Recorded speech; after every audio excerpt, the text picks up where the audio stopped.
नुकतीच लोकसभेची निवडणूक झाली आणि या निवडणुकीकडे जगाचं लक्ष होतं. तुम्हाला आश्चर्य वाटेल की अमेरिकेमध्ये न्यूयॉर्क गावचं सगळ्यात मोठं शहर आहे आणि त्या न्यूयॉर्क शहरामध्ये इथल्या निवडणुकीच्या निकालाची माहिती लिहिली होती.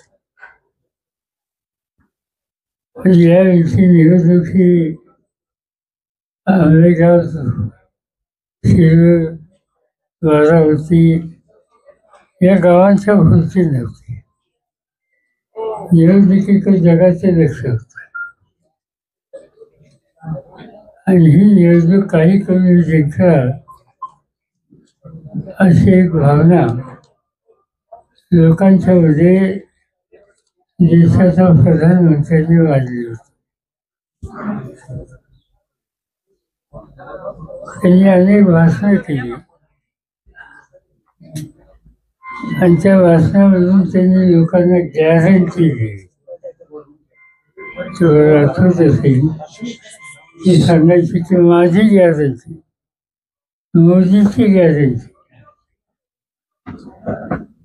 ही गॅरंटी कशी झाली हे काही सांगायची आवश्यकता नाही. त्याचं उदाहरण एकच सांगतो की महाराष्ट्रामध्ये त्यांनी 18 सभा घेतल्या आणि त्या 18 सभा जिथे घेतल्या त्याच्या 14 ठिकाणी त्यांचा उमेदवार फसला.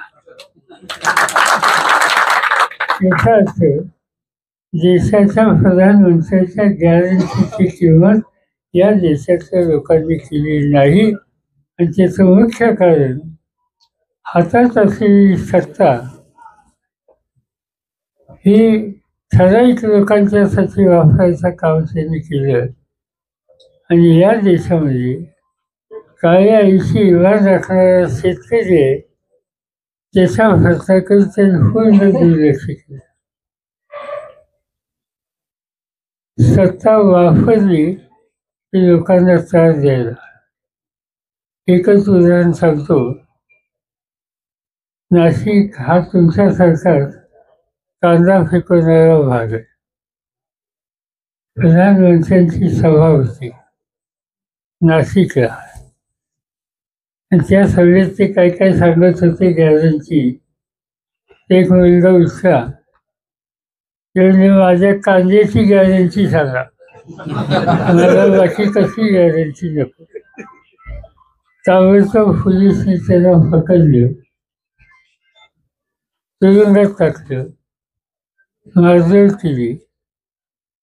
पण ते एक कांदा उठवायला कांदा ही वागणूक दिली त्याचा परिणाम नाशिक जिल्ह्यात 3 खासदारकीच्या जागा होत्या, 3 भरल्या. याचा अर्थ हा कष्टकरी वर्गाच्या विरोधी सत्तेचा गैरवापर लोकांनी सहन करायचा नाही ही भूमिका घेतली आणि तसा निकाल दिला. महाराष्ट्रामध्ये 48 जागा होत्या, त्याच्या 31 जागा आपण लोकांनी जिंकल्या आणि यश मिळालं. आता पुढची निवडणूक आली. लोकसभेच्या निवडणुकीमध्ये निकाल लागला. अनेक ठिकाणी पराभव झाला. तुम्हाला आठवत असेल निवडणुकीच्या आधी अयोध्येच्या मंदिराची चर्चा देशात होती. लोक गेले, निवडणूक झाली आणि अयोध्येत त्यांचा पराभव झाला. ते त्याला विजयी करायचे.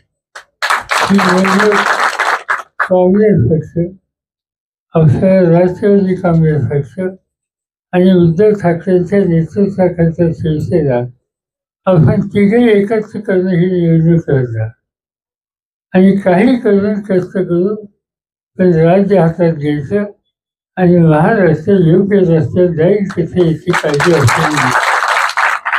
पाण्याची व्यवस्था असतील, शेतीच्या असतील, नोकरीच्या असतील, अनेक असतील.